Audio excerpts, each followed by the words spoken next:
Hello, in front of me I've got JAYS M5. In this video I'll show you how to manage gestures.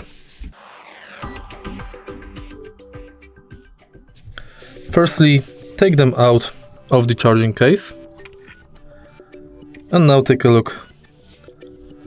Right here we've got the right earbud, right here we've got the left earbud. Double tap on the left earbud to go to the previous song. Double tap on the right earbud to go to next song. Press and hold for 3 seconds on the left earbud to decrease the volume, and press and hold for 3 seconds on the right earbud to increase the volume. Tap once on the left earbud to answer and end the calls, and as well on the right earbud. Now tap for 3 seconds on either earbud to end the call.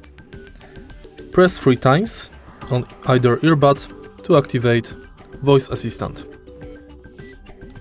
Press once on either earbud to play and pause music.